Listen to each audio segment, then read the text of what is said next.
তো সকাল সকাল টেন্ট ফেন্ট সমস্ত কিছু আমার প্যাকিং হয়ে গেছে। তো চলো লাগেজগুলো সব বাইকে আমি বেঁধে দিয়েছি আর আমি গুগল ম্যাপে সেবকের ডেস্টিনেশন দিয়ে দিয়েছি। তো সেবক অবধি যাই, তারপর ডিসাইড করব যে কোন দিকে যাব বা কোন লোকেশনে যাব। মানে 24 ঘন্টার মধ্যে আমি 2000 টাকা খরচা করে ফেলেছি। আমি নাকি এখন 4 দিন সার্ভাইভ করবো 1000 টাকায়। তো যাই হোক, এই রাস্তাটা দেখে তো খুবই ক্লিন মনে হচ্ছে আমার। খুব মানে এত হ্যাপাজার্ডের পর না এই জায়গাটা দেখলে যেন মনটা খুশ হয়ে যায়। আপনার ব্যাগটা ডান দিকে ঝুলে গেছে, একটু ঠিক করে নিন। তো অনেকটা চলে গেছিলাম পিছনের দিকে, আবার রিটার্ন করছি কারণ আমি রাস্তা ভুল করে দিয়েছিলাম। এই বিস্কুট দে। তো এই ভুলটা ম্যাক্সিমাম মানুষই করে আর যার জন্য দুর্ঘটনা ঘটে। তো গ্যাংটক আর কালিম্পং যাচ্ছে ওই রাস্তাটা, আর আমি যাব এই রাস্তাটা। এটা হচ্ছে তিস্তা বাজার।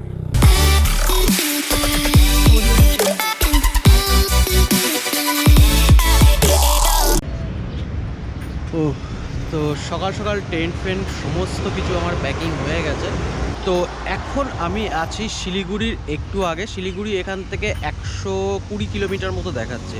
আর কালকে রাতে আমি স্টে করেছিলাম এই ইন্ডিয়ান অয়েল পেট্রোল পাম্পে। এখানে আমি পুরো ক্যাম্পের সেট আপ করেছিলাম, এখানে সব টেন্ট ফেন্ট লাগানো ছিল। রাতটা আমি এখানে কাটিয়েছিলাম আর এখন দেখছো মোটামুটি সমস্ত কিছু আমার প্যাকিং করা হয়ে গেছে। তো কালকের ভিডিওটা যদি তোমরা না দেখে থাকো তাহলে অতি অবশ্যই আগে ওই ভিডিওটা দেখে নাও, তারপর এই ভিডিওটা দেখো, বা এখান থেকেও দেখে তারপর ওখানে দেখতে পারো। সেটা বড় কথা নয়, বড় কথা হচ্ছে দেখাটা। তো যাই হোক, আমি কলকাতা থেকে গতকালকে বেরিয়েছিলাম। তো ডেস্টিনেশন এখনো আমি সেট করিনি, মানে পাহাড়ে উঠবো তারপর ডিসাইড করবো যে কোথায় যাব বা কোথায় কোথায় স্টে করব। আমি একটু চাইছি আননোন প্লেসে ভিজিট করতে, মানে যেখানে সচরাচর লোক যায় না। ওখানে গিয়ে আমি ক্যাম্প করব আর আশেপাশের প্রাকৃতিক দৃশ্য তো আমি দেখবো আর তোমাদেরও দেখাবো। আর যদি কোনো নতুন জায়গা আমি পাই তাহলে তোমাদের সাথে অতি অবশ্যই শেয়ার করব। তো এখন বাজে হচ্ছে 8:05, মানে আমি উঠেছিলাম হচ্ছে 6:30, মানে 1.5 ঘন্টা লেগে গেল আমার এই সব প্যাকিং করতে, ফ্রেশ হতে। তো টেন্টকে আনপ্যাক করা আর প্যাক করা এটাই মোটামুটি একটু সময় সাপেক্ষই, কারণ আমার শুধু টেন্ট না আরও প্রচুর ইকুইপমেন্ট রয়েছে যেগুলো হচ্ছে একটু আরামদায়কভাবে ক্যাম্পিং করা যায়। তো সেই সমস্ত কিছু তোমাদের দেখাবো, সাথে থেকো। তো চলো লাগেজগুলো সব বাইকে আমি বেঁধে দিয়েছি, এবার পালা হচ্ছে এই জায়গাটাকে ছেড়ে চলে যাওয়া। তো চলো তার আগে একটু পেট্রোল ভরাতে হবে, আর একবার পেট্রোলটা তোমাদের দেখাই। এখনো পেট্রোলে দেখো 2টো দাগ আছে। আমি যখন রাইডটা স্টার্ট করি তখন 1086 টাকার পেট্রোল ভরেছিলাম, প্রায় 10 লিটারই বলা যায়, কারণ 107 টাকা করে লিটার আমাদের ওখানে। তো যাই হোক, তাতে আমি চলে এসেছি 438 কিলোমিটার। এখনো পেট্রোল আছে। যখন ভরিয়েছিলাম তখন রিজার্ভে ছিল, মোটামুটি বোঝা যাচ্ছে যে এটা 45-এর ওপরেই আমাকে মাইলেজ দেবে। ফুল ট্যাঙ্ক করে দাও, দেখো কতটা যায়। 800 করে দাও পুরো। তো hello guys, what's up and welcome to DS motor adventure Bangla. তো পেট্রোল তো সব ভরানো হয়ে গেছে আর আমি গুগল ম্যাপে সেবকের ডেস্টিনেশন দিয়ে দিয়েছি।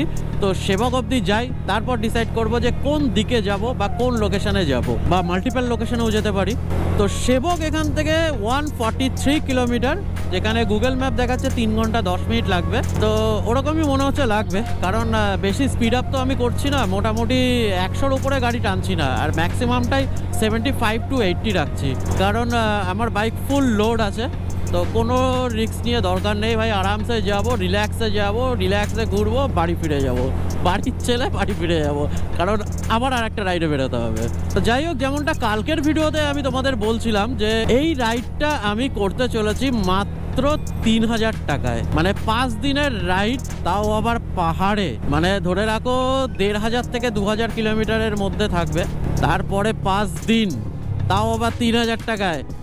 মজাক থোড়াই এ, মানে তোমরা শুনে ভাবছো ভাই এ তো পুরো অসাধ্য ব্যাপার। সেই অসাধ্য ব্যাপারটাকে সাধ্য করতেই চেষ্টা করছি। আমিও জানি না যে কতটা কি হবে, কিন্তু আমার টার্গেট হচ্ছে 3000 টাকার মধ্যে পুরো রাইডটা আমি কমপ্লিট করব। দেখো, খাবার থাকা এইসব আমার কোনো খরচা আমি করছি না, যেহেতু পুরো সেট আপ নিয়ে আমি বেরিয়েছি।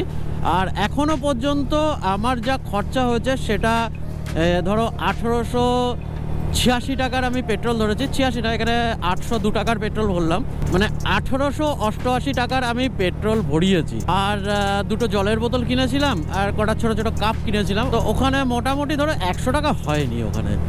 তো আমি 2000 টাকাই ধরে নিলাম। তো মোটামুটি আমার 2000 টাকা মতো খরচা হলো এখনো পর্যন্ত। মানে 24 ঘন্টার মধ্যে আমি 2000 টাকা খরচা করে ফেলেছি। আমি নাকি এখনো 4 দিন সার্ভাইভ করবো 1000 টাকায়। তো চলো দেখা যাক কি হয়। তো এখান থেকে এখন আমি NH31 ছেড়ে ইসলামপুর বাইপাস রোড আমি ধরে নিলাম। আর শিলিগুড়ি এখান থেকে দেখাচ্ছে 75 কিলোমিটার। রাস্তা এরকম থাকলে কোনো চাপ নেই। এতক্ষণ যে রাস্তাটা দিয়ে আসলাম মানে NH31, তো খুব একটা ভালো ছিল না, মানে এবড়ো খেবড়ো রাস্তা পুরো। আর যেখানে যেখানে রিপেয়ার করেছে ঠিক করে রিপেয়ারও করেনি। তো যাই হোক, এই রাস্তাটা দেখে তো খুবই ক্লিন মনে হচ্ছে আমার। আগে জানি না কি হবে। এ ভাই, হাওয়ার যে ঝটকাটা মারছে না, মনে হচ্ছে গাড়ি শুদ্ধ টেনে নিয়ে চলে যাবে। মানে মাঝে মাঝে একটা ধাক্কা আসছে, কখনো এপাশ থেকে আসছে কখনো এপাশ থেকে আসছে না। যতদূর পর্যন্ত চোখ যাচ্ছে পুরো ক্লিন রাস্তা। রাস্তা হবে তো এরকম, মানে এখানে হয়তো রিপেয়ার করেছিল, সেই জায়গাগুলো একটু উঁচু নিচু আছে। তো এখানে এই টি স্টলটাতে আমি দাঁড়িয়েছিলাম, খুব সুন্দর চা খাওয়ালো। টি পয়েন্ট, এই জায়গাটার নাম কি? তো শ্রীকৃষ্ণপুরে টি পয়েন্ট, খুব সুন্দর চা খাওয়ালো। তো চলো এবার এগিয়ে যাই। কোল্ড ড্রিঙ্কসের বোতলটা ভুলে গেছি গো। আর একটা বোতল বার করতে হবে এখান থেকে। তো একটু আগে আমি এত অবধি চলে এসেছিলাম, আবার আমি রিটার্ন করে গেছি, কারণ একটা কোল্ড ড্রিঙ্কসের বোতল আমি কিনেছিলাম, ওটা ভুলে রেখে চলে এসেছিলাম।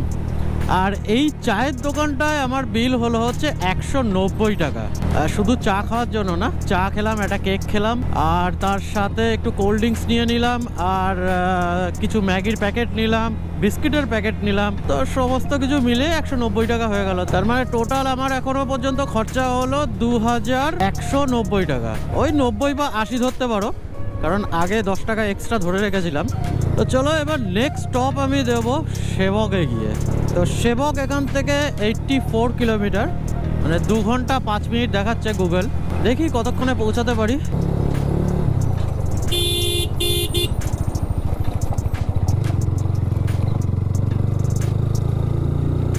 এই শিলিগুড়িতে সিটির মধ্যে দিয়ে যেতে ভাই জান কয়লা হয়ে যাচ্ছে পুরো। মানে সব জায়গায় রাস্তার কাজ চলছে। বাবা, হালাত খারাপ হয়ে গেল। প্রচুর টাইম বেরিয়ে গেল এখানে, প্রচুর। একটা এমন রাস্তা বানাতে পারতো যে সিটিতে না ঢুকে সিটির বাইরে থেকেই চলে যাওয়া যেত, বা হয়তো এরকম রাস্তা আছে যেটা আমি জানি না। তোমাদের যদি জানা থাকে তাহলে অতি অবশ্যই কমেন্ট করে জানিও আমাকে, তাহলে নেক্সট টাইম থেকে আর সিটির মধ্যে আমি এন্টার করব না। ও, তো ফাইনালি একটু শান্তির নিঃশ্বাস ফেললাম। যাক, এবার ভালো লাগছে। মানে হাত ফাতনা সব ব্যথা হয়ে গেছে, সিটির মধ্যে এত ট্রাফিক ছিল। এই যতবারই আমি শিলিগুড়ির এখান থেকে যাই, মানে যে কোনো জায়গায়, এই যে জায়গাটা আছে, মানে এই দু সাইডে জঙ্গল, মিডিল থেকে শুরু করে রাস্তা একটা, খুব মানে এত হ্যাপাজার্ডের পর না এই জায়গাটা দেখলে যেন মনটা খুশ হয়ে যায়।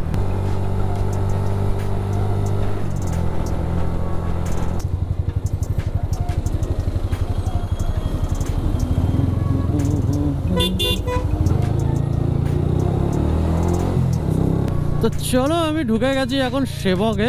পাহাড় দেখতে পেয়ে গেছি, এবার শান্তি শুরু হয়ে গেল। এবার পাহাড়ের বাঘগুলো, কিন্তু আমার বাইকে মনে হচ্ছে বেশি লোড আছে বলে একটুখানি ডিসব্যালেন্স হচ্ছে। এই প্রবলেমটা সবারই হয়, মানে আমার তো হয়। পাহাড়ে জাস্ট ওটার সাথে সাথেই কিছুক্ষণ প্রবলেমটা থাকে, তারপর কিছুক্ষণ চালানোর পর আর সেটা প্রবলেমটা হয় না, তারপর আরামসে স্মুথলি কাটানো যায়।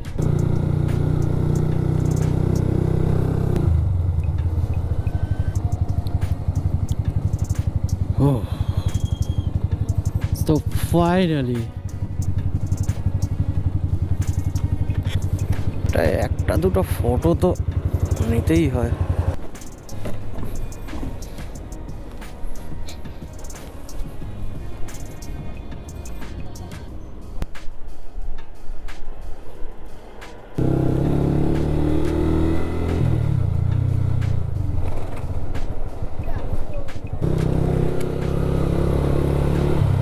আপনার ব্যাগটা ডান দিকে ঝুলে গেছে, একটু ঠিক করে নিন। তো এখানে একটু দাঁড়িয়ে লাঞ্চটা সেরে ফেললাম, কারণ জানি না যে কখন পৌঁছাবো আর কোথায় ক্যাম্প লাগাবো, আর তারপর খাওয়া মানে এটা খুব চাপের হয়ে যাবে। সেই জন্য চটজলদি এখান থেকেই লাঞ্চটা সেরে নিলাম। আর এখানে বিল হলো টাকা।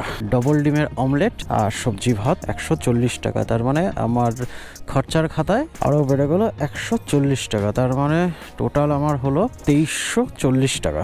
এই চা বাগানগুলো এখন চা গাছগুলোকে সব কেটে দিয়েছে, তো এরপর যখন কচি কচি পাতা বেরাবে না, ওহ জাস্ট দারুণ লাগবে দেখতে। তো অনেকটা চলে গেছিলাম পিছনের দিকে, আবার রিটার্ন করছি কারণ আমি রাস্তা ভুল করে দিয়েছিলাম। কারণ এই যে রাস্তাটা মানে পেছন দিকে যাচ্ছে আসামের দিকে, অ্যাকচুয়ালি একটু আগে নেভিগেশনটা অন করা ছিল না, মানে ভুল রাস্তায় ঢুকে গেছি, বাংলা কথা এটাই। কত বাঁদর দেখো।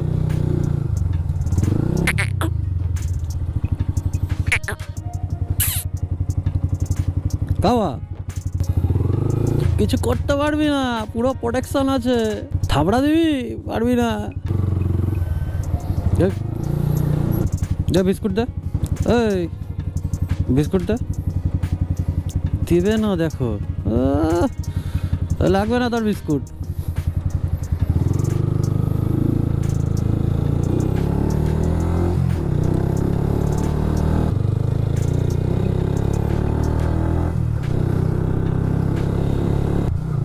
এই একসাথে না বাংলা হিন্দি দুটো ভিডিও বানানো না খুব চাপের। মানে আগের বলতাম, এখনও বলছি, মানে না সিকোয়েন্স একটারও ঠিক থাকে না। দেখি এর কোনো একটা সলিউশন বার করতে হবে, না হলে হবে না। আর সব থেকে চাপের হয় পরে গিয়ে এডিট করা, মানে কোনটায় কি বলেছিলাম আর কখন কি করেছিলাম অতটা শুনে খুব চাপ হয়ে যায়। এর পরের বার থেকে আমি আর এইভাবে ভিডিও বানাবো না, এই দুটো পুরো জগা খিচুড়ি হয়ে যাচ্ছে। আজকে আর ইনস্টা 360টা লাগাইনি, কালকেও লাগাইনি। যবে থেকে ওই আগের ইনস্টা 360টা হারিয়ে গেছিলো তবে থেকে না একটুখানি ভয় ধরে গেছে আমার। কারণ ওই রাঁচি ট্রিপটায় আমি পুরো ইনস্টা 360 মানে কনস্ট্যান্ট এখানে লাগানো ছিল, আর গেছে সেটা। মানে এখন আর ওই ভুলটা করি না, মানে যখন প্রয়োজন পড়ে তখনই এখানে লাগাবো, না হলে বেকার ওখানে কনস্ট্যান্ট রেখে কোনো লাভ নেই। আর এবার এটা গেলে কারণ আগের ইনস্টা 360 যেটা হারিয়ে ফেলেছি ওটা তো আবার দিতে হলো পরে, তো ওটার ইএমআই এখনো পর্যন্ত শেষ হয়নি। তো এই পাহাড়ে বাইক চালানোর জন্য সব থেকে গুরুত্বপূর্ণ জিনিস যেটা হচ্ছে, যখনই এরকম টার্নিং আসে আর টার্নিংয়ের ওই পার থেকে কি আসছে সেটা যদি ভিজিবল না হয় তাহলে কখনো ওভারটেক করবে না। কারণ সব থেকে বেশি অ্যাক্সিডেন্ট হয় হচ্ছে এই কারণে। কারণ এই ওভারটেক করতে যায়, সামনে দেখা যায় কিছু নেই কিন্তু টার্ন আছে, টার্নটা ঘোরার পর তো দেখা যাবে যে গাড়ি আসছে কি আসছে। তো এই ভুলটা ম্যাক্সিমাম মানুষই করে, আর যার জন্য দুর্ঘটনা ঘটে। যেমন এই টার্নিংটা ওই অবধি দেখা যাচ্ছে যে কি আছে, তো এখান থেকে ওভারটেক আমি করতে পারি। এই টার্নিংটায় কিচ্ছু দেখা যাচ্ছে, এই রকম জায়গায় কখনো ওভারটেক করবে না। কারণ সব সময় যে অন্য গাড়িটা তার লেন থেকেই আসবে এটার কোনো গ্যারান্টি নেই, কারণ কিছু গাড়ি এদিক ওদিক করবেই।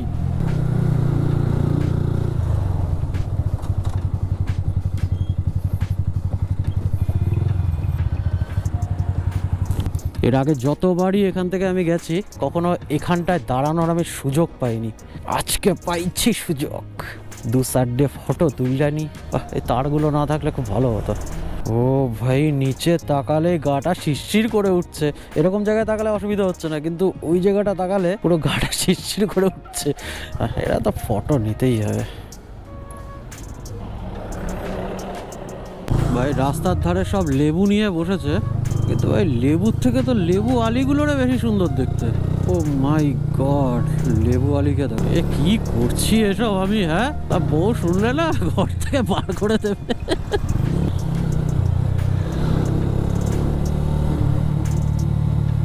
তো চলো শুরু হয়ে গেল অফরোডিং।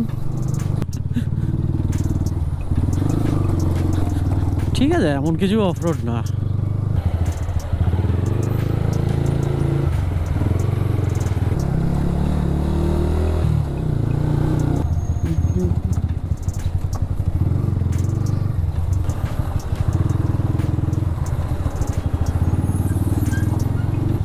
এবার আসছে মজা।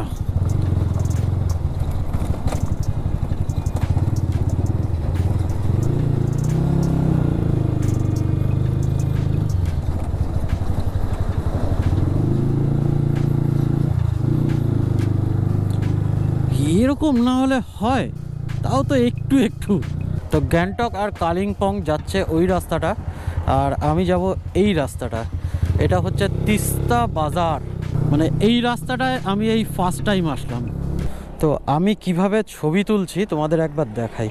তো এখন আমি জাস্ট তিস্তা বাজারটা ক্রস করে আসলাম। মানে সামনের দিকে উঠতে গেলে বোঝা যাচ্ছে না অতটা, কিন্তু পিছনে একবার তাকালে বুঝতে পারছি যে কতটা ঢাল। তো আজকে আমার ক্যাম্প হয়ে গেছে সেট।